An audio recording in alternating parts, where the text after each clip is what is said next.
turn to the teacher.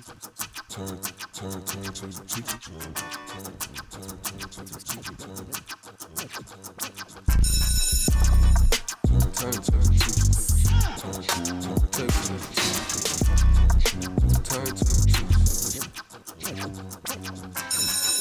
And welcome back.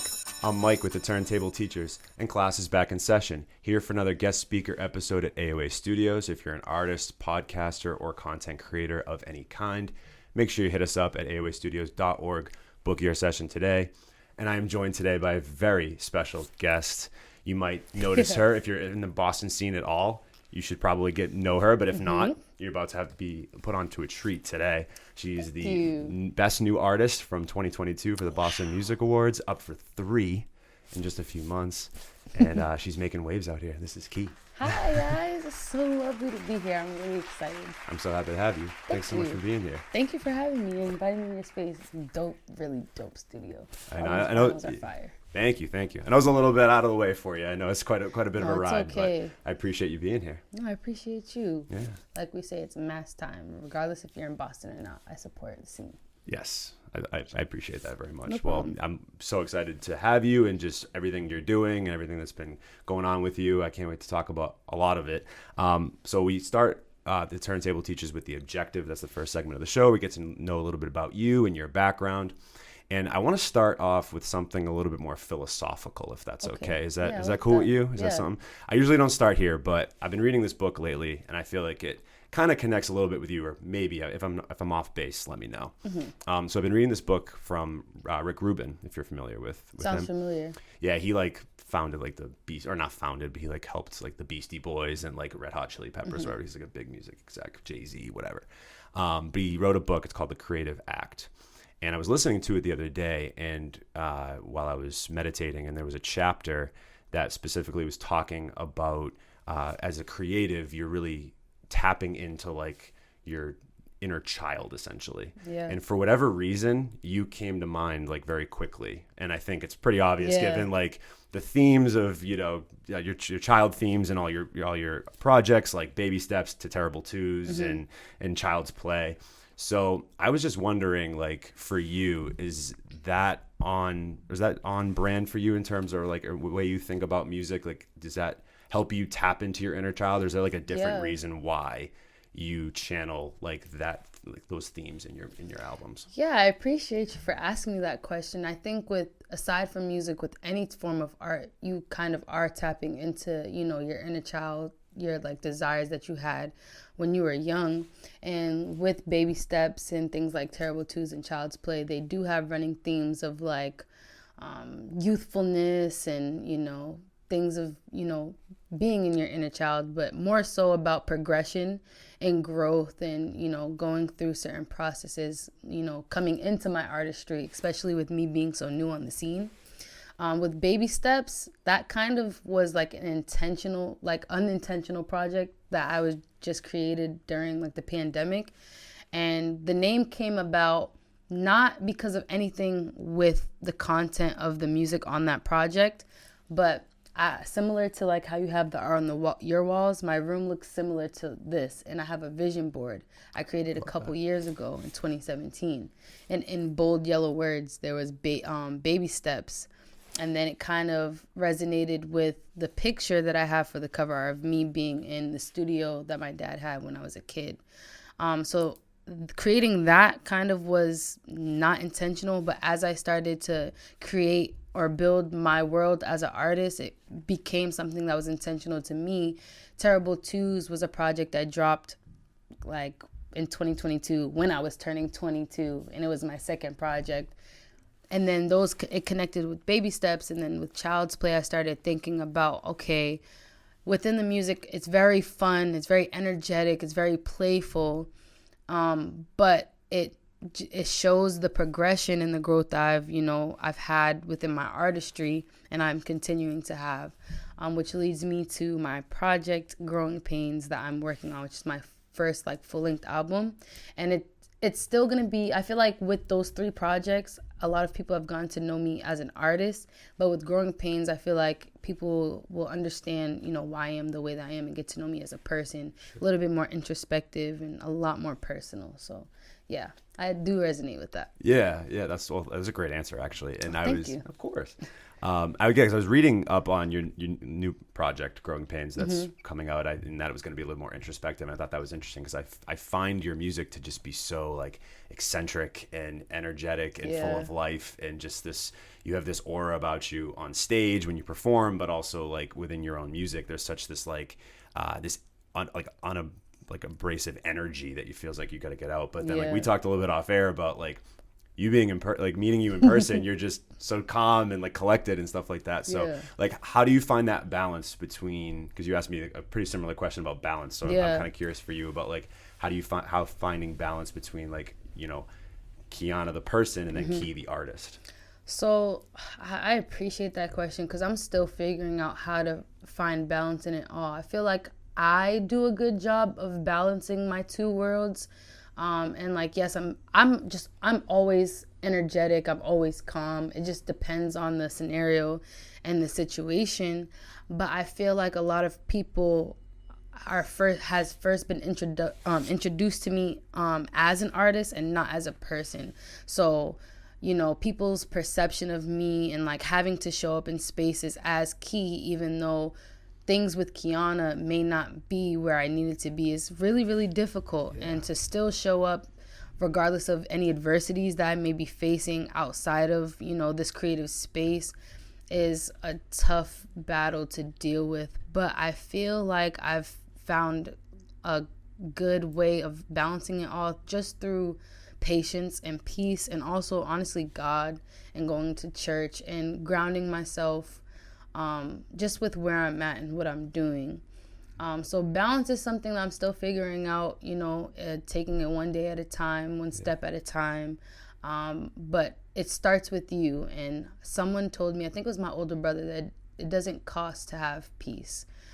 So whatever that is, even if it's like, you know, I may be interacting in person with someone, but like knowing, you know, I don't have to give so much of myself. I have to give it to myself first. Instead of giving it to other people, if that makes sense. No, it totally does. Absolutely. And I think you create like a boundary there a little bit too, which is important. Oh, 100%, right? Yeah. Like creating those boundaries even with your fans or your music or other people in your life, like having that is incredibly important. So I resonate with that a lot.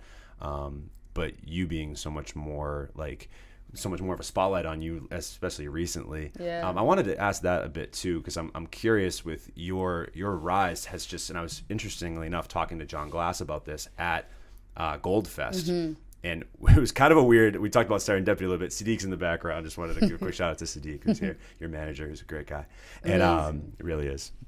And so I'm sitting there after your set talking to John about you, and we were just saying like, oh my God, like her rise has just been, because he's been in the scene a lot longer than me. So I was asking him, I'm like, have you ever seen an artist in the scene like this rise in the way that Key has? And he was like, he praised you first off, and he was just like, no, I haven't seen any. John. We love John out here. He's a great friend of the show. But he was like, no, I haven't seen this at all, and yada, yada, yada. And then PSA walks over, and he points at me. He's like, you're coming with me. And I'm like, okay. And he brings me over to you, and he's like, I remember you like, we had met one other time, but like introduced us. And I think the first thing I said to you was like, I swear to God, I was just talking about you with John. The class, I was sitting right over there. We were having a conversation. But anyway, so long-winded way of saying my question, which is, how have you handled like this sudden just spike in, you know, again, you were just saying like during the pandemic, you were just, and I've read before and listened to some interviews of you just saying like, you kind of were just putting out music just cause it was the pandemic, and, you know, we were all looking for ways to escape and creative processes and there's different ways to feed that inner child, as we talked about earlier. And it just kind of like blew up for you. It happened for you. So how has that in this journey been for you to like see where you were not even 3 years ago, or about 3 years ago, to now? It feels like it must be overwhelming in a lot of ways. Like how do you handle that? How have you handled that? It's happened like so fast, and like the best way I can describe everything has just been like a roller coaster. Like I've had so many ups, so many downs, you know, so many flat lines, and, you know, like I'm just I'm just taking it like I said, one day at a time. I released Baby Steps in 2021 of July, and I got booked for my first show that following September. And since then, like, my performance, my stage presence has been there since my first like ever show. So imagine them seeing like people seeing me like that for the first time. People are asking me to do a show after that and a show after that, show after that. So it just kind of just was a domino effect, and it's been growing so much. And we were speaking about balance, like with my artistry, things have been like skyrocketing, but like me as the young woman that I am and creating a foundation for myself, that kind of rise hasn't been happening at the same time. So it's surreal. It's a surreal experience, because I'll walk into spaces and people already know who I am, or, you know, have done research or love my music. And, you know, similar to you, how we were talking about, I wasn't aware that the scene was like this in Boston, and that there were so many different artists, not even musicians, but, you know, photographers, videographers, graphic designers, dancers, producers. And like, to be immersed in a world like that, and like to be gaining the attention that I am, it's very overwhelming. And it's just so surreal. I honestly, like, I don't even know how I'm in this space right now. Like, I'm on Turntable Teachers, and it's just come on. just because, you know, I just decided to do things that were fulfilling for me. When I was working those jobs prior to doing music, you know, I was making money, not enough to survive. I wasn't surviving, you know, and I'm like not happy. So I'm like, I would have rather struggle and do something that, you know, fulfills me and makes me happy. So, you know, I'm glad to say that it's been 2 years of me taking music seriously, and I'm pursuing it professionally. I haven't worked a job since December of 2021. I love it. I love it. And awesome. You know, I've been able to manage it all with my team, like with Sadiq, my friends, my family, like having those people in your corner to tell you, like, this is something, you know, to push yourself, to challenge myself and push myself. So it's just been like, it's been a roller coaster ride, and I'm here for every second of it. So I love it's cool. it. That's, great answer after great answer. This is awesome. And Thank you. No, it's the truth. And I find, like, the few times I've seen you out, like, specifically this most recent one, like, I think we were in the middle of a conversation, and like someone, like a fan, came up to you and was like, oh my God, like, I loved your set. Like, it was just a complete, and like, I feel like you've just noticing how well you handle those interactions, and like you handle it with such grace and such humility and maturity as well. Like, I think there's not a lot of people that would handle something like that, like, as well as you have. And I know you're still, you know, figuring it out, and like you said, it's a day-to-day thing, but like, I think you have the right mentality, and I just want to like commend you for that. And just like from an outside perspective, I've really enjoyed to watch sort of your growth from afar. I appreciate that. I know it's the truth. I feel like a big thing that plays in why I operate the way that I do is being able to gain what I'm, you know, having, and still be humble. I feel like if there were someone else that were in my body experiencing these things, they could handle it a different way. They could have their ego go to them and like, I'm doing this, I've achieved these awards, and I'm this. But, you know, I feel like everything that I have, I've earned, and I want to earn. I don't want to have things handed to me. I don't want just people telling me I'm great, even if they, you know, just because everybody else is appreciating me. If you appreciate my music, that's beautiful. If you don't, that's okay too. But yeah, just being happy with having everything and nothing at all, and just being content, and also just wanting to grow, is why I'm able to, you know, handle the situations that in the way that I do, and operate how I do. So and even thank you for no, that. of course. And even you, like I said, I appreciate it. Even you coming here, you guys walked in, you sat down here before we were recording, and you were just asking me question after question. I feel like, I was like, should I turn the camera on and put the mics on? Like, I'm being interviewed. Like, it was so, I don't know, unexpected, but also like at the same time, like I appreciated that. So I just want you to know, like, you came into my space and you made me feel comfortable. So like that, and you made me feel seen in a lot of ways. So like, just don't ever lose that. Cause like you, I know you won't, but like, I just want to reiterate it. Because those things are important to me. I appreciate reciprocal relationships, not transactional. And, you know, I know there's a lot of people who show up for me, and I want to show up in those same exact ways. Even with, you know, working with Sadiq when we first started working together, it was important to me that, you know, I didn't ask for a manager. I didn't source one. Like, you know, a lot of people out of, you know, just their belief and faith in me have came to me with, you know, so much love and light, and I want to be able to, you know, reciprocate that in the same way, in whatever way I can. So when I'm coming into your space, you know, I want to get to know you, and, you know, I don't want it to just sit down and be an interview and it's like, yeah, I'm just here. Like, I actually I'm curious. I want to know, and that's important to me. So I appreciate that you feel comfortable. I feel like I want to provide spaces where people feel comfortable, you know, can be vulnerable and just be honest and raw. Yeah, no, I appreciate all that. It's great. So thank you for that. And I wanted to go back to one piece that I thought is, I think, really important about you. This is my last question in the objective, is your dad. Yeah. And how influential he was, I'm sure, early on. And I've read that you would watch him make music as a kid, but then it sort of faltered a little bit as you got older. Mm-hmm. And I think you noticing that now at the age you're at and like where you're at in your career, like you're going for this clearly, right?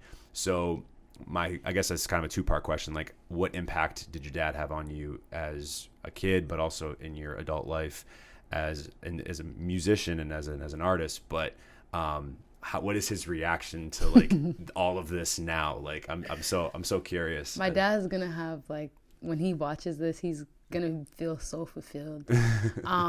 Okay, so first question, influence.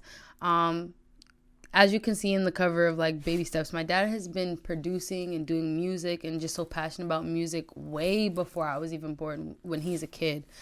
He recently just showed me a photo because my dad has a few siblings and they had like this band, and it's this old photo of them like in this like gear and overalls and with music. So my dad clearly has had a passion for music for a very, very long time. So once I was born, I've recently been told stories about how when I was a kid, I would be crying maybe as a baby, and my mom would give me to my dad to, you know, like have me just be in the studio with him to go to sleep, and I would. But I would often see my dad on like his SPs and like the drum pads and like all the old equipment, you know, have his friends come in and he'll produce and they'll rap over records, and I just was always in that type of creative space. I've recorded little like jingles and songs with him with awesome. My cousins and some of my friends when I was younger, but all of those things are probably like gone now.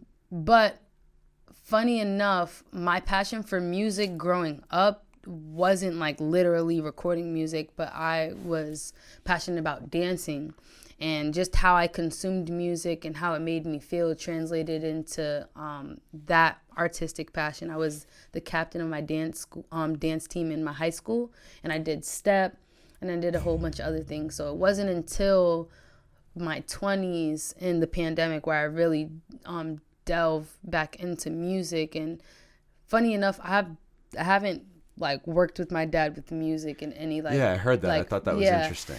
Just cause like he like is so ecstatic with just like watching me work in my own world. And it's beautiful. Like my dad often calls me and he's like, "Did you make music today? Where's a new demo? Like, can you send it to me?" And I'm like, "Dad, I didn't make anything."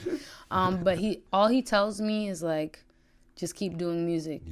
And like watching this, he'll probably be smiling and shaking his head and probably crying. But he just tells me to continue to do music. And the time, I want my dad to be a part of the Growing Pains project, whether it's production or not. I want him to be involved. I think that's important to me, just to have him just be in my world. And him watching me do what I'm doing is inspiring him to, you know, take it on a little bit more seriously too. Because he hasn't been able to dive into his passion due to, you know, being a dad and what comes with being a father and having to provide for your family and, you know, provide a roof and food and clothes, of course, for your children. And I'm appreciative that my dad made those sacrifices so I can become, you know, the person that I am today. I would not be the artist that I am today if it wasn't for my dad. So I really do appreciate that. I love that so much, and it's beautiful. And on top of that, though, I almost feel like it's kind of coming full circle a little bit for him, because now he's finding his way back into music too because of you. Yeah. So you're in a lot of ways probably helping him, even though you don't really know it. I see it in his face, like when he's at my shows. I see it when, you know, he'll always like and repost my stuff. He talks to all his coworkers and everyone about me. I'm sure he does. He's like, that's my daughter. And I'm like, I'm glad that he's proud of where I'm at.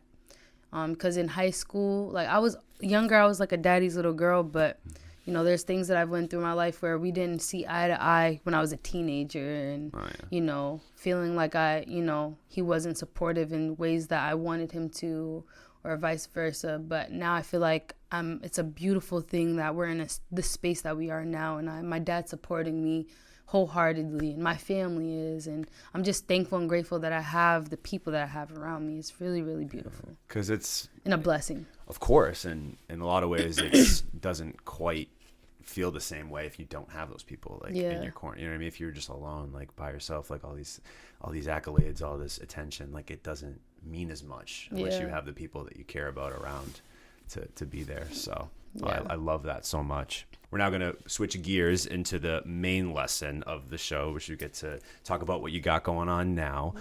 So specifically, I want to first get into the No Label Academy you just were at Harvard. I thought that was like really dope. Thank you. I want to hear all about that because I'm fascinated by that. So like for the audience and anybody that doesn't know about it or hasn't seen it before, like what exactly was it and what was that experience like being a part of that? Okay, so No Label Academy is a program that was founded by an artist from the DMV by the name of IDK.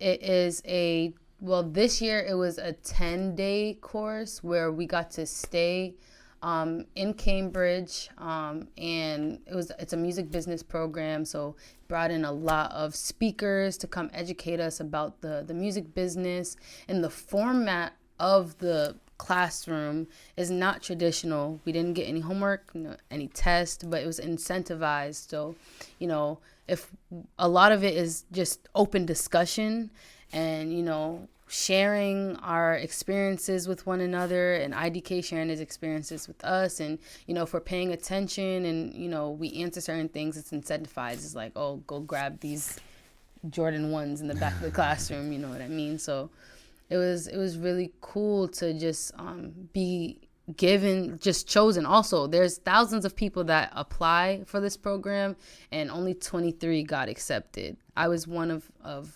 thousands, you know.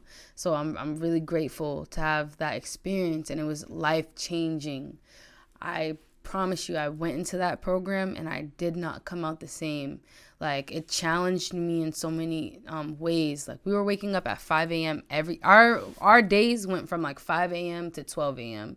So we would wake up at 5 a.m. and we would train. So we would work out outside with a trainer by the name of Simon. I miss Simon. And he was I believe he was in the military prior, so he's really, really pushing us. So we would work out from like 6 to 7, have to be at breakfast at 8. Class starts at 9. We'll be in class from like 9 to 5, sometimes a little later, and then we'll be in the studio from 8 to like 12, 1 in the morning, and then start our days like that, really training you for what you're going to experience when you enter the industry. And I've met so many beautiful people. I've never got to really experience college. Like, I went to Northeastern for my freshman year in a program called Foundation Year. But I didn't get to stay on campus. And then I went to RCC for a little bit, Roxbury Community College. But I never really got the experience to, you know, learn something that I actually liked and was interested in, and gain so much insight and meet people and network and be provided opportunities like this. And I'm thankful that I got to experience this. And it's crazy, the first year that he did it, artists like Neems and Tamara King were in it. They got to perform at the concert that he has afterwards. And I was at that concert, but I didn't know it was for No Label Academy. Sure. I didn't know like who IDK was. I just knew Rico Nasty, which was one of my favorite artists at the time, was opening too. And I was there, and I seen him before he was going on the stage that time. And I'm like, yo, you have some really nice teeth. Not knowing who he was or what the program was. And, I feel like everything happened for a reason. So that was a beautiful program, and I met people like Roddy Ricch, Joey Badass. I got to speak to Issa Rae, legends that like worked with Jay-Z, and just so many different people, and it was really fun. We got so many like custom gear with Nike and Converse and Jordan, and it was a beautiful experience. It must be surreal. It was. Surreal. It was. And after I came back from, being isolated in that for those 10 days and then coming back to my reality, I feel like I live a Hannah Montana lifestyle. I feel like I see and experience so much, but then I come back home and it's like, I have to deal with this again. You just got to be a regular adult the end of the day, right? At some point. Yeah. Oh, that's so cool. It was really interesting. I was actually, the week you guys were all there, I was with my cousin and his wife at Felipe's, and I bumped into Neems at Felipe's. Yeah, we were going to Felipe's. Felipe's is not a sponsor. If you want to sponsor an episode of Turntable Teachers, Felipe's, feel free. Great burritos, by the way. But yeah, no, she walked by me and I was just like, oh, hey, Neems. And she's like looking at me as if, we had never met in person before. So she's like, I think I know you, but I don't know where I know you from. I was like, oh, I'm Mike from Turntable. She's like, oh my God, hi. Whatever. So we talked a little bit. And I assumed, I was like, oh, you must be at No Label or whatever, because it's obviously in the Harvard area. Mm-hmm. But yeah, it was so weird. So to see her there. But anyway, that's so cool that you had such a great experience there. What did you learn from, if there was one piece of knowledge or information or something that you took away that kind of trumps everything else, whether it's from IDK or whoever you ended up sort of, meeting and conversing with, what's one, or something in a lesson that you heard, what was one thing that maybe stands out amongst the rest? Okay, so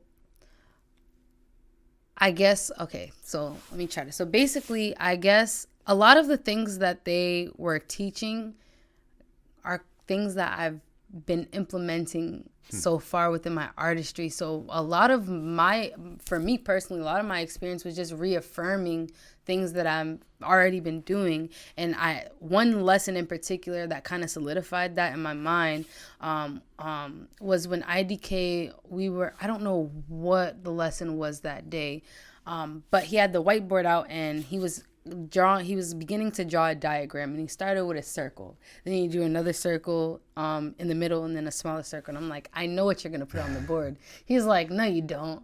And I'm like, yeah, I do. And I'm like, you're going to draw that diagram where the middle or the center signifies you, and then all the other circle is kind of like your team or the people that surround the artist. Then so he made me come and fill out the rest of the diagram. And the first person who taught me that was Sadiq, because we have lessons, and Sadiq really make sure that I'm educated first and foremost about everything that's going on before we do anything, and I appreciate that. So when IDK started to draw that diagram, it solidified I feel like I'm 10 steps ahead of everything that's going on right now, everything that they're saying about understanding your vision. The first day that the lesson was vision and understanding your why, why are you doing this, what's your story, what's your brand, who are you. And I feel I know that off rip, I feel like I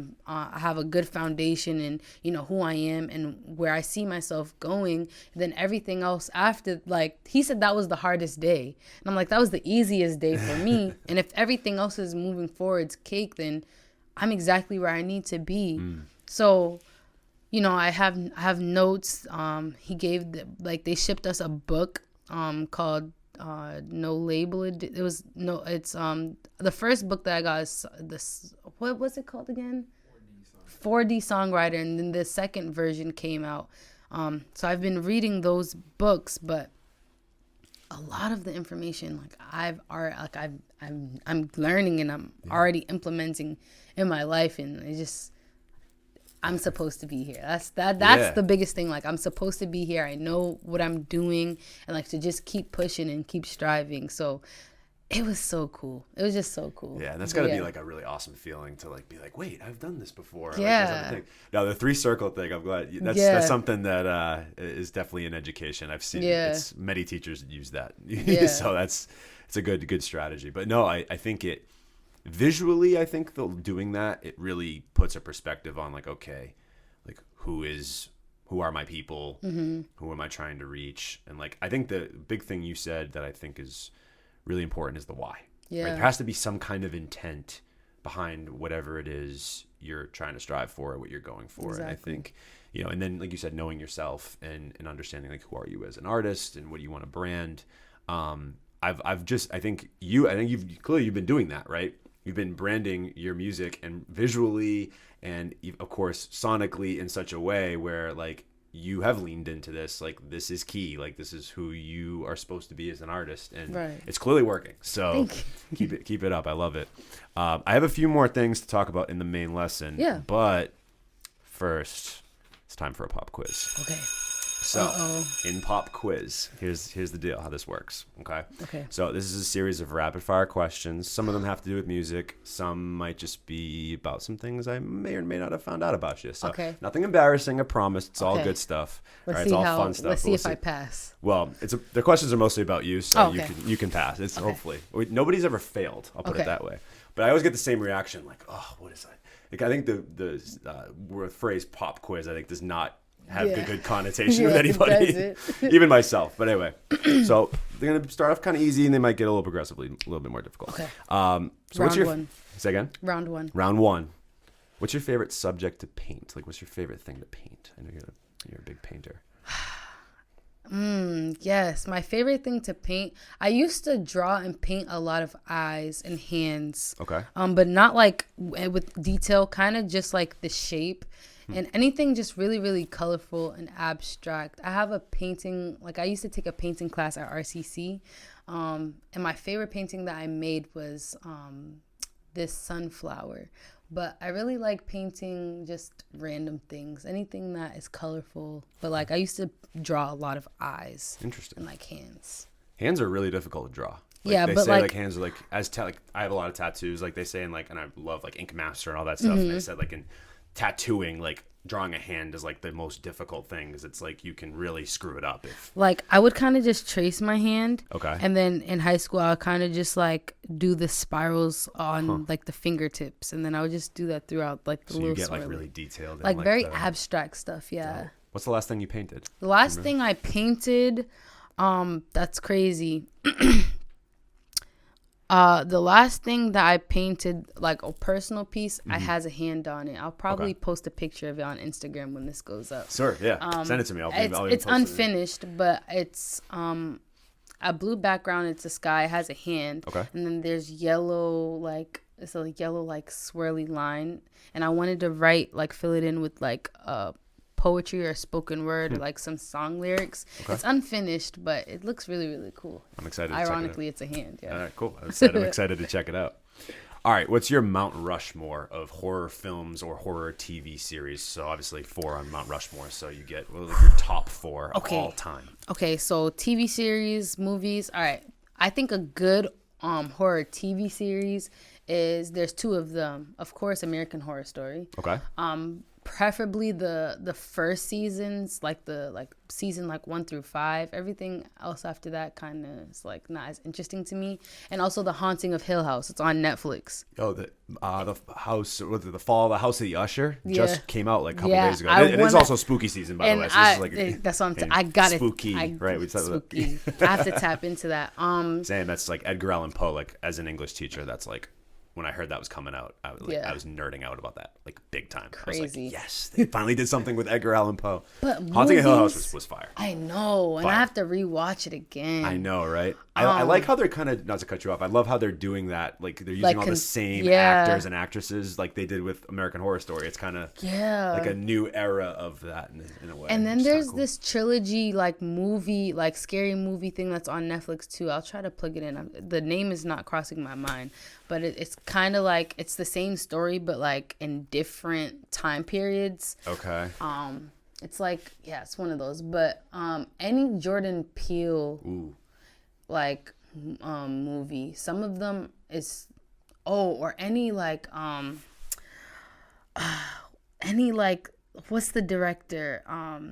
Ari Aster. Oh, like Midsummer, Hereditary, like Midsommar is crazy. Yeah, like I'm really looking forward to both of them, like Jordan Peele and him, like whatever projects he has moving forward. Like Talk to Me, like that, like things like that. Crazy. I know, that's what I'm saying. That shit was wild. And they're coming out with part 2. No, already? Soon, yeah. Damn. I haven't seen that good of a horror movie in a long time. Yeah. Like a lot of the times, like, I'm a big horror fan myself. You see? For whatever reason, I just like being scared. I don't know why. It's like I like late, especially in this like, month, October, right? You gotta have to. That movie was creepy as fuck. Man. Yeah. That shit was not wild. Fun fact about me, the contacts, I have those contacts, but not, I was doing a photo shoot that has yet to come out, and I have those contacts, but I really like they make me look like animated. But then I seen that movie and I can't look at myself the same. I'm like, what the heck? It's creepy. Yeah. Okay, that's a good Mount Rushmore. I like that. Yeah. I'm glad you said Haunting a Hill House too. Yeah, like I said, beautiful. The production, crazy. like how it was shot, like the plot, the like cinematography. Yeah, excellent. The Score, yeah. Excellent. Beautiful. Actually, so what do you think? Do you have I'll go up. It wasn't on my list, but I have another thought here.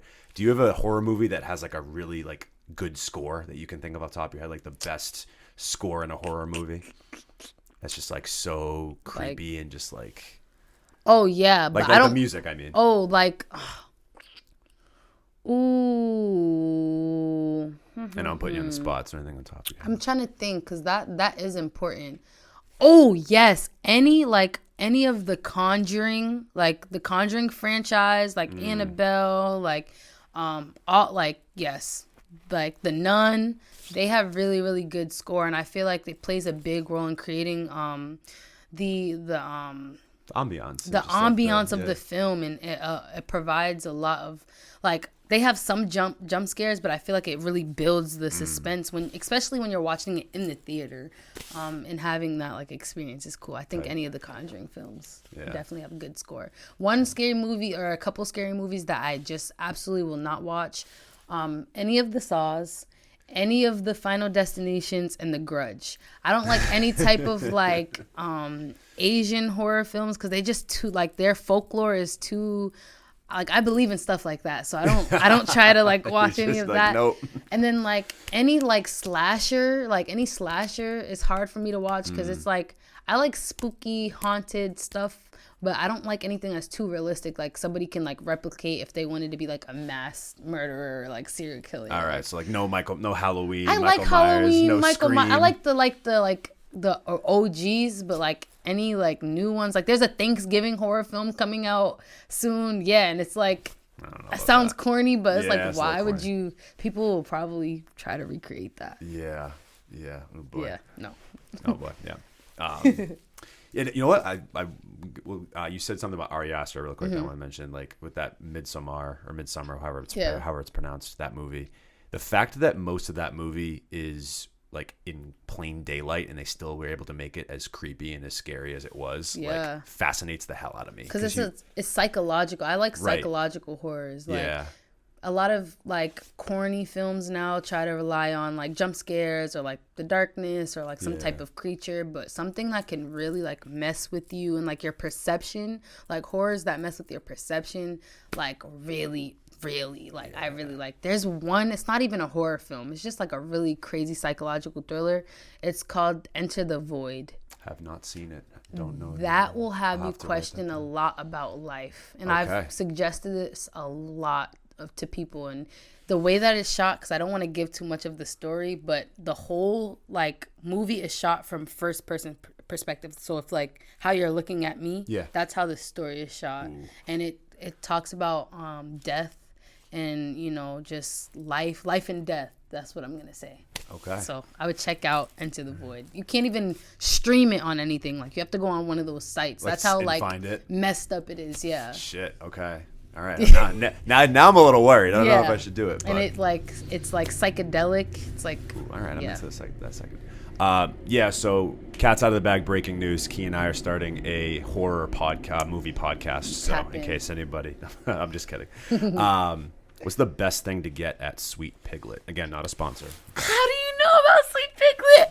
Oh my gosh. I know it's like one of your favorite Yes. spots to go to, right? Yes. Okay. So there's two things. I'll provide a drink and a food. You're giving a meal. Perfect. Yes. I love it. Let's do it. Okay. Let's hear it. So my favorite drink from Sweet Piglet is a Thai tea. Okay. A Thai milk tea with boba. And then I get a Sweet Piglet in a box. And basically it's just rice with sesame seeds, pickled sweet radish, a fried egg, and then the protein you have of choice. So you can pick between Spam, crab, Philly, and veggie. Sounds delicious. I get Spam. So I get a Sweet Piglet in a box with Spam, extra radish, egg fried hard, and then the Thai milk tea. Hell with yeah. boba. That sounds excellent. That's crazy. When did I talk about Sweet Piglet? That's cool. Yeah, don't worry about it. I don't think you did. That's all I gotta say. I'm a big foodie. Well, I know now that I was about Yeah. to say that. I know you're a foodie. The next few questions are all food based. Okay. So are you ready? Yeah, I'm ready. Okay. I think this is the angle of this question. I hope I'm right. What do you like so much about Korean beef, and where's the best place to get it? Oh my gosh, Sadiq put me onto the Korean beef, and the place that I get it from no longer sells it. No. But the best place, so the place that I got the Korean beef is a place in Dorchester, Okay. near Fields Corner. It's called Dot Cafe. They used to have this sandwich that Sadiq recommended me called a Korean beef, and he used to order it on an American sub roll, and the beef was just seasoned so well, so juicy. Had like what did it have on it? It had like vegetables and cilantro, and it was really good. But I get the chicken teriyaki on American sub roll now. It has the Okay. same things on it, but it's really, really good. Dot Cafe is Okay. the And best that's in place to Dorchester? get it. Yep. Okay. Yeah. I hope they come back with it soon. Hometown, right? Yeah. There's a good Korean spot near me. The name of it's now escaping. Bab, I think it's called. It's in Bab. Malden. And they do. Have you ever had the Korean fried chicken? Like bonchon. Yeah. Yeah. It's so good. I don't know, for whatever reason, the Koreans like double know how fried. to. Yeah, I Yeah. think that's what it is. It's the double fried. Like they know how to do fried chicken. Yeah. Yeah. All right, now you're making me hungry. Damn. Last food Food question. question. So, give me like the ideal or best key cooked breakfast spread, because I know you love to cook breakfast Yes. food. So like, what's on that plate? Okay. Like Sunday morning before you go to church, like what is, or after, right? You're probably eating after, before, whatever it is.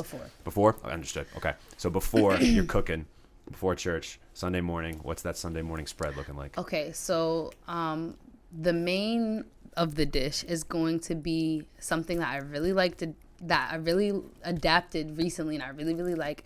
It's a honey lemon ricotta egg toast. Basically, I take sesame, a slice of sesame bread. I toast it in the pan.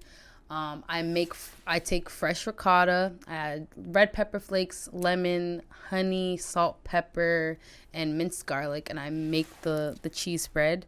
I top it with the fried egg, tomato, and arugula, and I put salt and pepper, and then I garnish it with parsley. I'll have that as the main. I love making potatoes. Potatoes are my favorite food. Fries, mashed potatoes. Okay. So I'll pair it with some red skinned home fries, and then I like to have my protein on the side. So I really like these, I forgot the brand, but there's Hot Link beef sausages that I slice and I air fry them, and then I like to pair it with a nice fresh glass of orange mango juice. Action Bronson, you're not the only rapper that can cook, apparently. So It's really good. And like I'm so impressed with my cooking that I have this page called Keyed Cuisine that I haven't posted anything, but I have a whole bunch of photos and videos of stuff, and I should post it soon. Yeah, because like I said, I know you like to cook. You're getting into that, or you have been for a while, right? That's pretty. And if you want the honey lemon ricotta recipe, it's on my page in my reels. Okay, Yes. you heard it here first. I might actually be digging into that myself pretty It's soon. really That good. sounds damn good. Awesome. So I know you didn't grow up religious, but you've recently like found your faith in your adult life. So in your own words, like what does faith mean to you? And like if you were to like sum it up in the best way you can. I think regardless of if someone's religious or not, or if they are, whoever or whatever you believe in, it's just having, faith and belief in something greater than you, that anything and everything that you want in life is already for you. You have it, and just figuring out your journey and what your path looks like. And I encourage a lot of people, even if they aren't religious, to believe in something, even if it is just themselves, and have faith that whatever that you want to do in life, you can do it. And don't submit to the circumstances that you were placed in. The things that we go through in life are for a reason, and not to let those things hinder you or stop you from what you want to do. The obstacles that we face on a day-to-day basis are to strengthen us and to, allow us to learn and to grow, from certain things that we go through. So faith is just belief. And that doesn't necessarily mean in God or Allah or Jehovah or whoever you may believe in. But, I didn't have belief. I didn't have any type of like trajectory on, what I wanted my life to look like. And now that I've found that, I've found that my life, it's like these are the best years of my entire life. And I'm still young, you know what I mean? So as I continue to grow my faith with God and with myself, I have faith that I'm going to be exactly where I need to be. Beautiful answer. I love that. Thank you. So I know, as you said, we should do like a thank you count on how many times. Like I always make sure that I'll clip it up. I'll clip it up. We'll do a little. How much gratitude did Key and I have on this episode? I guess that's. I'm big on gratitude. Same. No, I am too. Yeah. I'm not religious like you, but I'm definitely like spiritual. Like definitely Yeah. believe in some higher power, whatever it is. And so I'm right there with you. I think showing gratitude and in anything that you do. I try to like at the end of the week, like even if it's been a tough week, I try to sit down and meditate for That's even beautiful. if it's 5 minutes and just what was I thankful for this week? Like That's that's beautiful. That's good. That's good that you do that. I try. Yeah. I'm not always the best at it, or I don't do it as much as I should, but I try to do it every week as much as I can. That's all that matters. Of course. You mentioned this earlier, but you used to be a dancer. And so I'm curious, like how dancing and like your experience in dancing, how that has helped to translate in your choreography as a performer and different things like that. So I'm kind of curious how those two things have like kind of come together. Yeah, I think, I've recently recognized or realized that the way that I'm able to express myself as an artist is partially because of my background in dancing.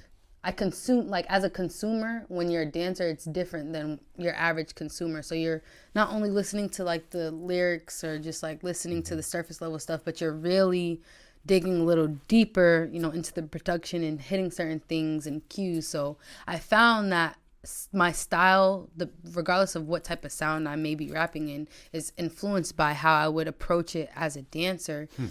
So it's kind of cool, like the rhythmic patterns of like my flows kind of coincide with how I would approach a dance. So that's been cool to, like understand about myself. But also as I grow within like my live performances with bands and with dancers, it brings a different joy out of me. My first time doing that was at BAMS Fest this past year. It's the first time that I've had like a choreographer choreograph my set, and then have matching dancers, and being like, I want to get to a point where like I can't hold the mic. Like I'll have like the Britney Spears, and I'm full blown out like dancing at like my own on tour and my own shows. So it's cool that both of my mediums kind of like mesh together in a way. That's odd. I love that. Yeah. Another great answer. How many times am I going to say great answer? So we might as well count that.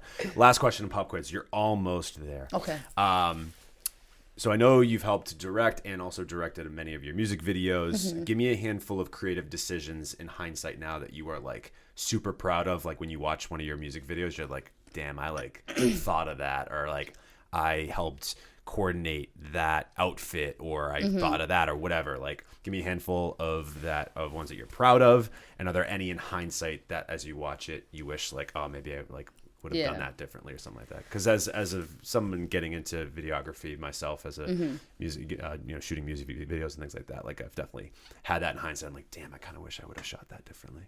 I think extremely proud of all of like the videos and concepts I've created and we're able to execute. There's two that I really, really like. The first one, I would say Berserk, is a video I'm extremely proud of.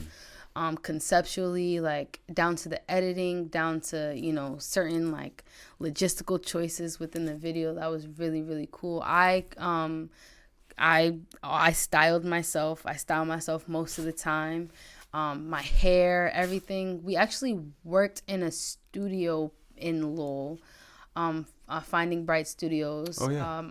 There is an artist there. Her name's Jaina. She was so lovely to work with and been able to help us utilize the space. But like that video was recorded months before it was released just because the editing was so tedious. And at first, Colin, who shot it, edited it, but we didn't see eye to eye with certain things because I had a particular vision for it. So I went to an editor based in Maine. His name's Uther Moon. Okay.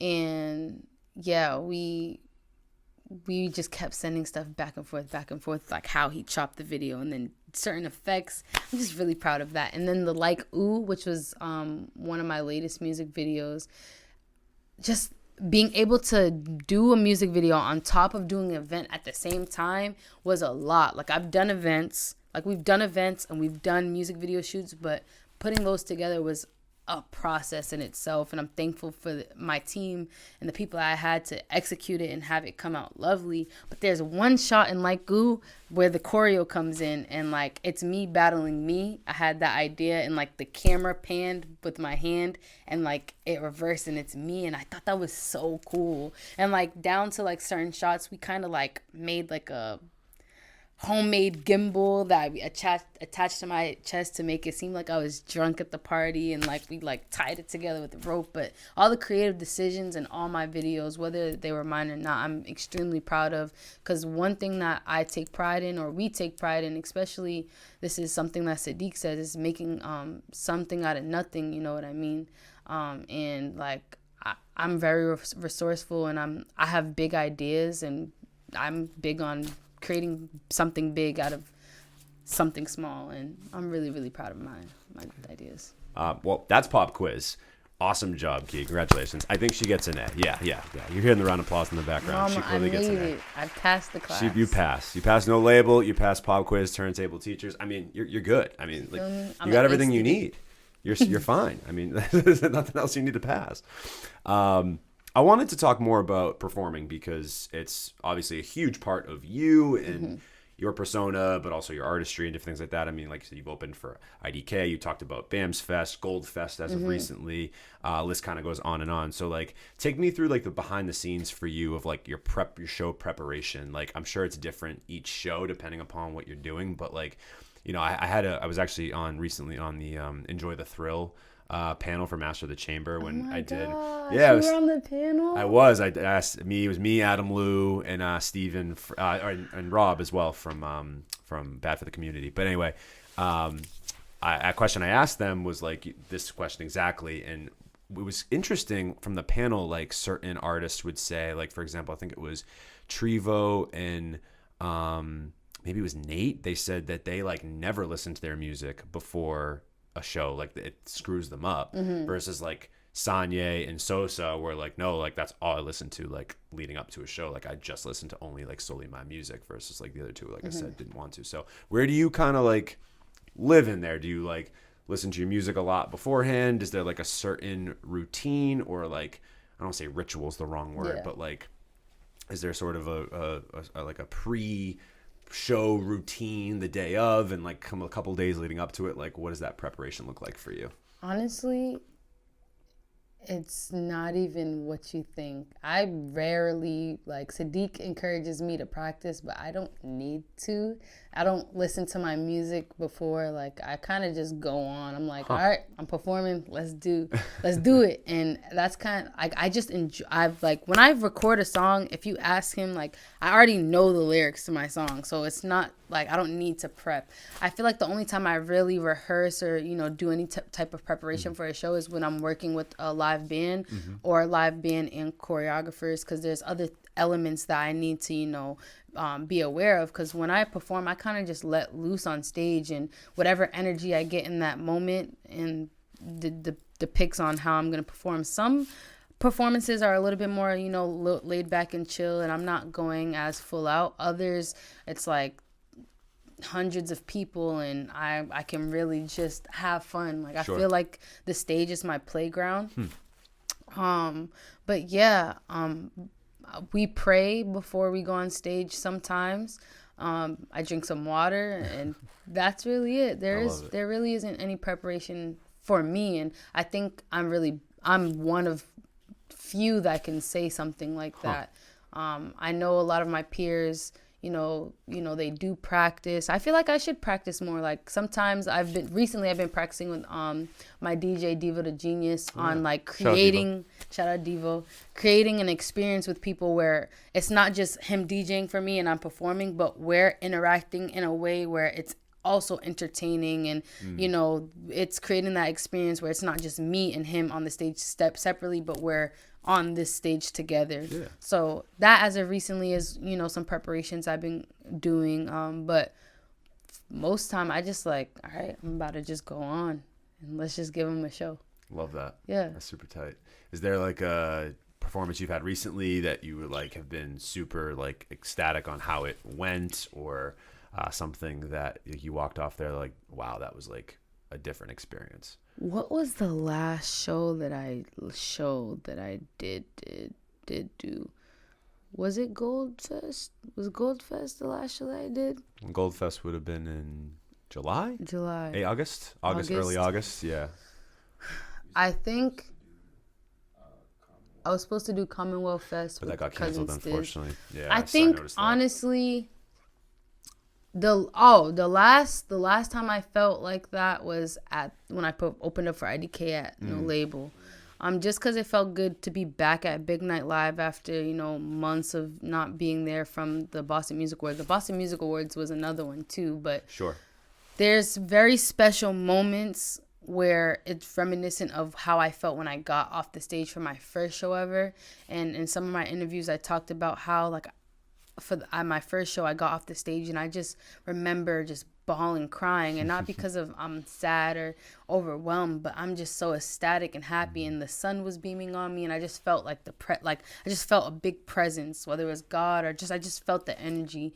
And as I grow and I start to do these larger stages with more people who are, get to know me for the first time, and this is their first impressions, I oftentimes feel like that on stages or events like that. So I'm just looking forward to continue to grow. I want to do more festivals. I want to do more colleges.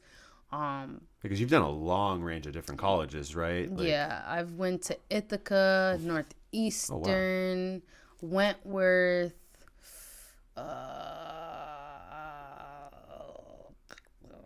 It's not like, honestly, I've done a lot of shows. Within the time that I've been doing this, I feel like I've done between 30 and 40 shows thus far, which is that's crazy.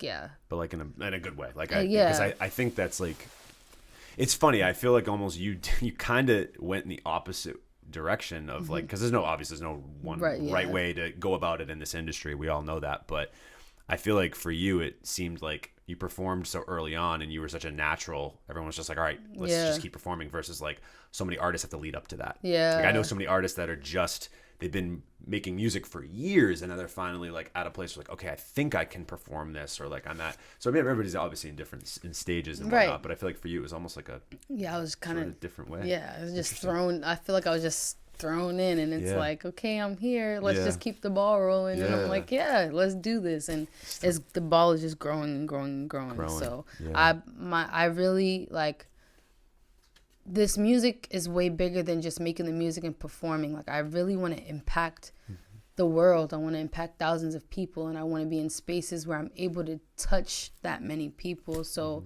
I want to become a legend. I want to perform at shows like how Michael Jackson or how Beyonce is doing her tour right now. And I don't know what my trajectory looks like as of right now, but I just know it's up, and I just know that like I just want to touch thousands of people. I just want to move thousands of people, and performing is one way that I do that. And I feel like that's the most important way that I do that, aside from the music. Listening to my music on its own is cool, but I feel like when people really get to feel my energy in person, it's a different story. No, you get, like the artists I've felt personally so connected to is like when you see them live and they give you an experience, it's different. Like there's a difference there between listening to someone's music versus seeing them live and like understanding like their the way in which they think about the music or the way in which they visually want to provide the music, like, and create an experience for people. Like I think that's like it's hard to explain. You just have a different feeling walking away from a show like that where you're like, wow, like, this is really, really, I mean, even like I used to go to Boston Calling like all the time, like when I was younger, and I would be there for 3 days, and I'd be like, I know obviously artists I do want to see, but like I want to just sort of try to see it all, find different artists, and like I feel like I found different artists that I had never knew about, and from the first time performing, like that's what I think is cool about festivals too, is like you don't have to know all the artists that are there, like you can just go and experience. Because that will make you a fan so much faster than just like listening to a song, I think. But because especially if that performance resonates. You had mentioned the Boston Music Awards. I quickly want to do that. So obviously, Best New Artist last year, incredible, like so amazing. Now you're up for 3. What does that mean to you to be recognized? I know, like you, from what I gather from you, the people you touch and the people you inspire clearly is more important to you, it seems. But being recognized like this, like in such a short order, like what do you think like that means to you in terms of where you're at now? Honestly, it's an honor. And sometimes I often talk about how I feel like I'm in this space and I'm not deserving of it. I know I work really, really hard, and, you know, I'm extremely passionate about it, but sometimes I feel out of place of the things that I'm receiving when there's so many talented other people that have been doing this way longer, you know, where I'm from. So it's like call it imposter syndrome, is like, and it's very common. I've had it so many times. Yeah, you know. So honestly, still do sometimes. So it's like, I'm so honored. I'm so thankful, especially like 3. I was in Atlanta when, you know, I found out, and Sadiq also got nominated for Manager of the Year. Congratulations, Sadiq, as well. Well deserved, clearly. I was more excited for his nomination than I seen mine. That's beautiful. And I was so excited to see a lot of, you know, my peers and my homies be nominated and recognized, you know, for the first time ever on that level. So yeah, I do get a little bit of like imposter syndrome, or feel like, wow, like this is beautiful, but do I really deserve this? And I'm the hardest person on myself, and I always feel like there's so much more work to do. But I'm extremely blessed and thankful, and I understand that like I'm in these spaces for a reason. I work hard, and that, you know, I'm getting recognized for a reason. So I'm so happy to be, you know, recognized by the city of Boston, my community. It's a warm feeling. It's really dope, and I just wanna make everyone proud. You know, I feel like right now I'm a figure, and I feel like a lot of people are looking or have the perspective of me as like I'm the one that's gonna make it. I'm the one that is, you know, gonna put Boston out there on the map, and that's a large weight to carry. Right. And I also carry a lot of weight of myself, so it's all of this is just super surreal. Yeah, so it's cool, and it's like, wow, I'm just like, wow. Yeah, kid in the candy store, like, oh my god, this is incredible, what's going on? Yeah. Oh well, congratulations to both of you. Thank you. It's obviously well deserved. You guys are making major waves, and things are just moving in the right direction. Like you said, it's up, and I just appreciate everything that you guys are doing. When you're talking about like wanting to still impact the community, right? Like I think that's super important, to recognize where you're coming from and like where your roots are. For sure. Yeah, speaking of that too, like talk to me about like working with some artists in this area and what they've meant and what it's meant to you, and like how they've impacted you as well, like people like Clark D and Body Rock, and like anyone else you mentioned, I can't remember. Strizzy Bonkers, thank you. I'm going to be tapping in with you pretty soon because I want to check you out. But yeah, like what has that been? Even someone like Devo as well, like what has it been like to work with these creatives that are incredibly talented at what Yeah. they do and have been doing it for quite a long time. Honestly, it's been such a beautiful thing. Aside from like working with them, finding family and finding a community that is accepting of me in the way, especially with being a newcomer, has been like, it's just been a wonderful thing for me. I feel like it's cool to connect. I'm still, I wouldn't say I'm still figuring myself as an artist, but I'm still building on my presence and who I am as an artist to my community and to my audience. So when I get to connect with different creatives, whether it's artists like Clark or Bori or Devo or producers like Gibb or Latrell James or Oompa, it's been cool to enter their worlds and just gain a lot of knowledge and insight in their perspective on, you know, their artistry and, you know, what things were like before. Like I've spoke to OG Swagger Dick, I've spoke to like, you know, Michael Christmas, you feel me? And just like not to come from someone who, you know, was a music consumer. I knew about Stiz, I knew about like the Bias and the Millies, to like fully be immersed in it and accepted, and like it's like, I don't know, it's cool. And like I said, I'm a big on, you know, this is music and getting to know each other as an artist, but I know these people as people too, right? You know, They're like your peers now. Yeah, they're my that's peers. pretty I've went amazing. out to New York, and, you know, like I was able to do certain things because Bori's putting my name out there. I'm able to go to a place like Atlanta and Clark. There's people that already know who I am because of Clark, and I always share and, you know, like spread and praise them whenever I can, because I think it's beautiful, and I feel like it's important to, you know, show up and show love and, you know, be present. And I'm really appreciative of just having like and they're super talented too. So it's like, it's cool to finally be in a space where people really, you know, enjoy and love these things as much as I do. Because I was once like, just, you know, like I said, working a job, and it's like people are just worried about life. So Yeah. to be amongst so many beautiful, amazing, dope, talented individuals is a blessing.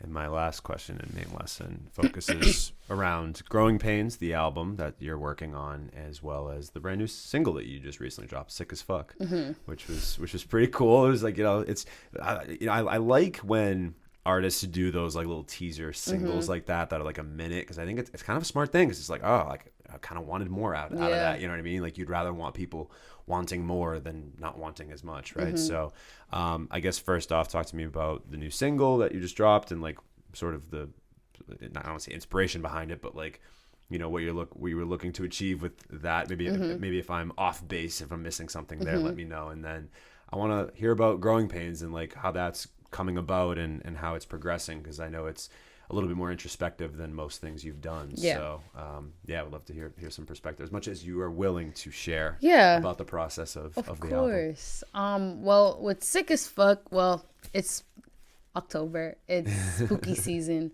and I'm a very festive person, so if people really pay attention to the times when I drop, it's really intentional with my releases. I have a lot coming this month, so that was kind of just to start off, or like sprinkle in a little bit of you know, the beginning of this rollout, I would say, that I have coming. But Sick as Fuck honestly was just like a freestyle or something that I did. I recently did part of it on CWTFB radio. When they sounded kind of familiar. That's maybe where I heard they it. interviewed me. And I had wrote that. I don't even know when I wrote that, but I was literally sick. Like I was sick at home, and I was bored, and I just wanted to record. So literally I started off the bar saying like, I'm sitting in the crib, I'm spitting sick as fuck.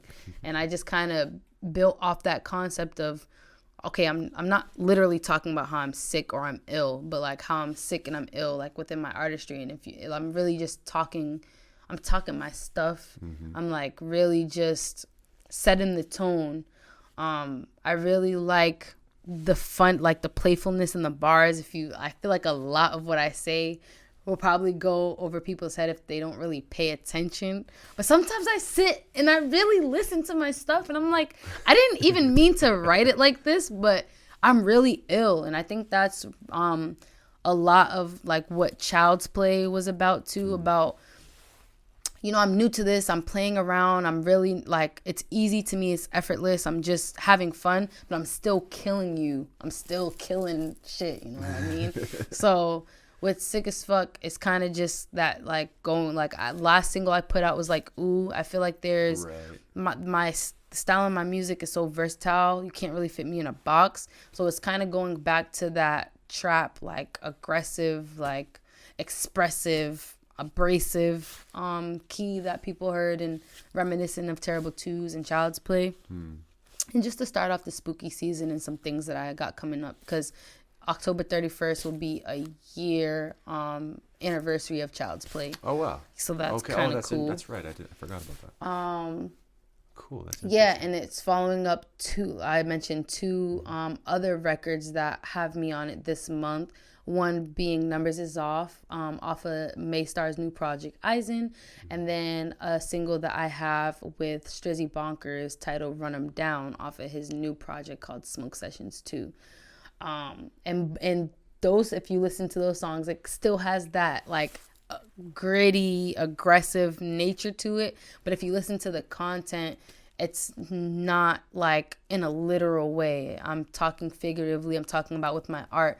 A lot of this stuff that I'm speaking about is not to be taken literally, like I'm doing certain things that I shouldn't, or like promoting violence, but just having that like that cocky confidence and like my artistry is kind of cool.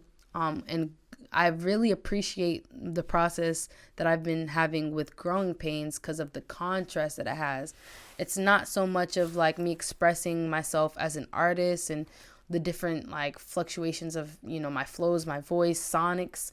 But this is really creating my world, not the world of Key, but really immersing you in my world and my experience that, you know, I've been in my 23 years of life, and, you know, talking a little bit about my story and, you know, my feelings that people don't really ask me about since I've been making music. I feel like a lot of it's like, oh, how are you doing? I love your music. Or, you know, can we work? And it's like, well, are you really asking me like how I'm doing? Like what's going on in life right now?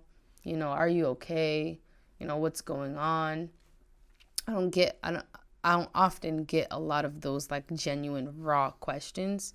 So, you know, a lot of that's just going to dive into just my personal feelings and the things that I don't get to express. Not because I can't, but just because I'm not asked. And yeah, like I'm really excited. And Growing Pains goes like the themes. We have Baby Steps, Terrible Twos, Child's Play, Growing Pains.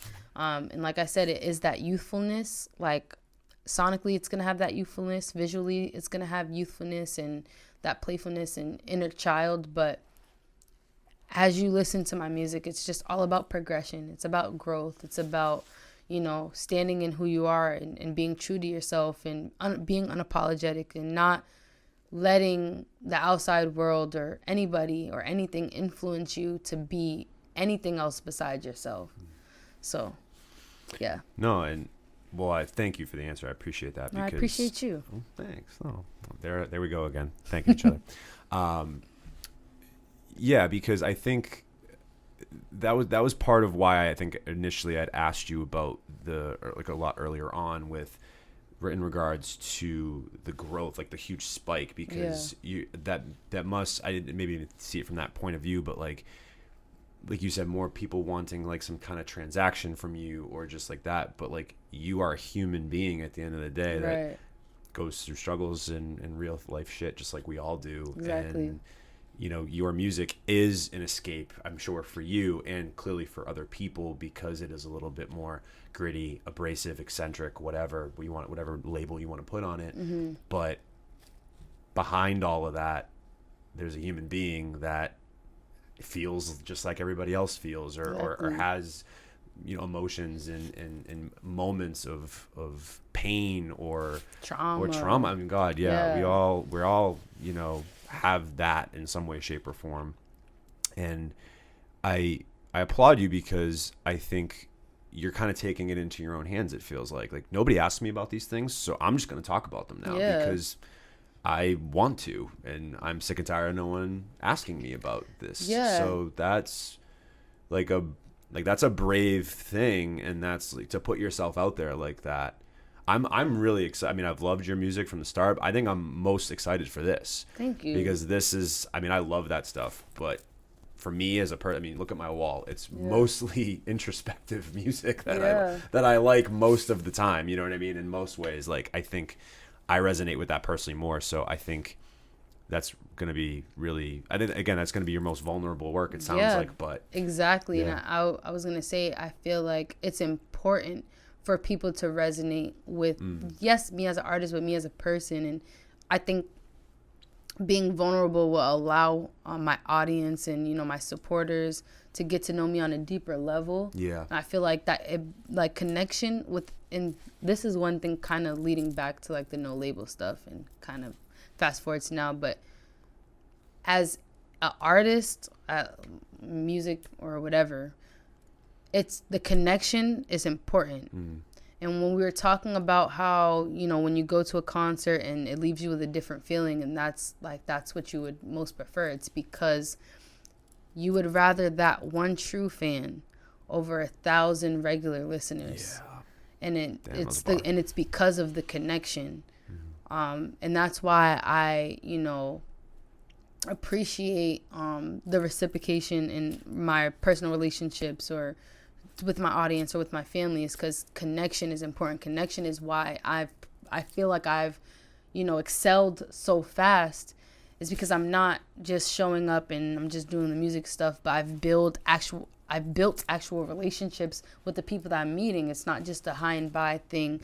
And I think this project is going to move and touch a lot of people. I honestly think it's going to save someone, and not maybe from death, but, you know, from lost hope of, you know, dreams. It's going to save a lot of people. And, you know, I'm really looking forward to, you know, diving into like just the process, you know, and just putting it out there. I'm really, really interested in how people are going to receive it. Well, I'm happy for you, first of all, and for taking that leap. And you asked me a question earlier off air, and I want to reiterate it, because you had asked me what's my goal for 2024. And it's interesting. I've always looked at like what I'm doing personally with my platform and my creative whatever. You harped on it exactly, and I want to reiterate it, because for me, I look back on the 4.5 years I've been doing this podcast and all these things, and it is the relationships at the end of the day. It's the people that I have like become friends with. Like the music brought us together, but now we're friends, and like we have a relationship, or we're gonna be in people's, like, in each other's lives and things like that. Like I have artist friends of mine in the community that like I will totally be inviting to my wedding. Like that's like that. I feel that way genuinely, and like I've always said this, and I believe it to my core, that no matter where I go with this personally, is I will always cherish those relationships most at anything. When all this gets taken down and this is no more someday, that is what I hope to take with me, like in the end, is those relationships and those friendships over anything else. And I kind of am sounding like you're getting the sense that that's where you're at too, with the, you know, and that's important to fall back on and know that like that is kind of the point of this life, right? Is because we can't take our money and our accolades with us, but we can take memories with us. Experiences. Yeah. So that was really well. Like, I just thank you. That kind of reminded me of that. I think it is a constant reminder for me of like, you know, why am I doing this? Why is anybody doing anything they're doing creatively? Like, hopefully it has to do with bonding with other people and creating those relationships, and like you said, it's growing. Growth is so important. Well, I'm glad. I'm happy. This was beautiful. I appreciate when I actually sit down with people that I know or don't know, and just have in-depth and vulnerable conversations. And I appreciate all the questions that you asked me. It was super fun. No, thank you. Thank you just allowing me in your space and just giving me the time of day to just being curious about what I'm doing. I really Oh. do appreciate it. No, I agree. Like, I want to reiterate that like so much. This has been really, really amazing. I know we've only met a handful of times, Yeah. and we didn't. It's funny. Like, some people I have on the show, I know a little bit better than others, and like it still remains the same. That, you know, if you just sit down and have a conversation with somebody, it's, you know, you've definitely impacted me big time coming out here. So you've definitely inspired me. So thank you so much. No problem. So it means a lot for you to be here, and I'm so glad you had a good experience here today. That is always the goal. Can't let you go quite yet. Okay. And we got to do the open response. And I know we just got so deep, and now we got to like do something a little more fun and surface level. But Let's do it. It's time for the dream song scenario. Okay. So I'll structure for you. You get a song. It's Key's song. You get one to two producers and 3 guest features. It can be any artist in the world, dead or alive, who is on Key's dream song scenario. Okay, my dream song producers. Definitely, I definitely want to work with Timbaland and Pharrell. Well, you met Timbaland recently, right? So it's only Yeah. you're about halfway there. I know. Timbaland for Pharrell, just because I feel like they make their production moves people.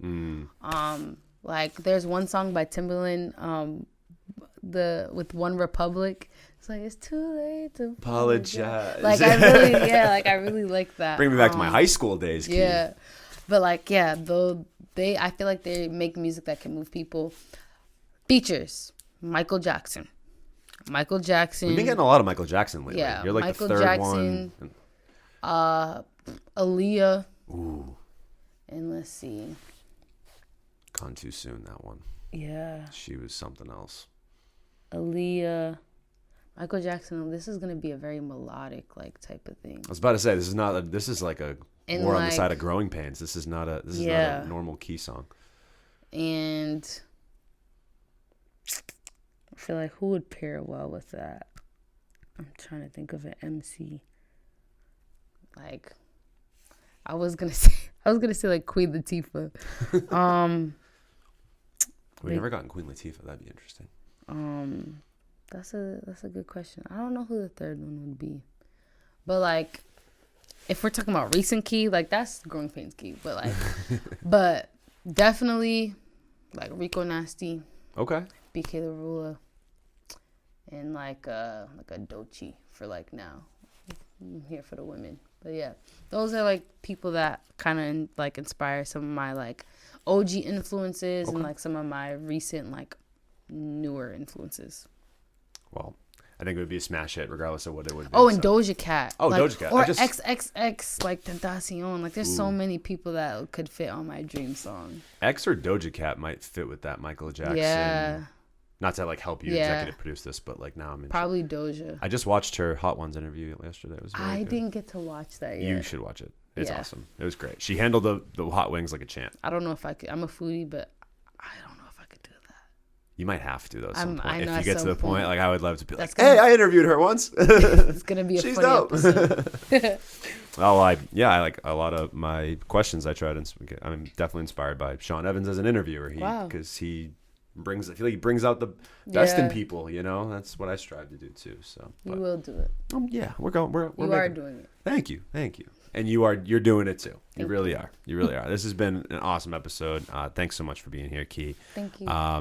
All that's left to do now is just plug away. So what do you got going on? Anybody you want to shout out? Any last things you want to say?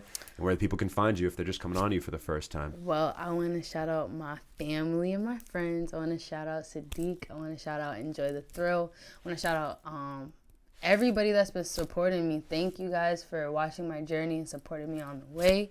If you don't know me, again, my name is Key. You can find me on all platforms at Key, Kei. And if you're looking for me on social media, that's Instagram, TikTok, Twitter, Facebook. It's at Kiwi Fruit, which is KeiWei Fruit.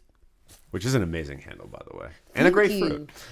If you're coming on to Key for the first time, if you're coming on to us for the first time from Key, you can follow us at Turntable Teachers on Instagram and TikTok. Hit up our website, turntableteachers.com, for all the latest blogs, podcast episodes, merch. You guys know what it is. And of course, make sure you follow us at AOA Studios, and then hit up our website, aoastudios.org, to book your session today. Key, once again, thank you so much for being here. Thank you What so an much. episode. Love it. It was amazing. It was a great time. Well, as It's like always. logging out.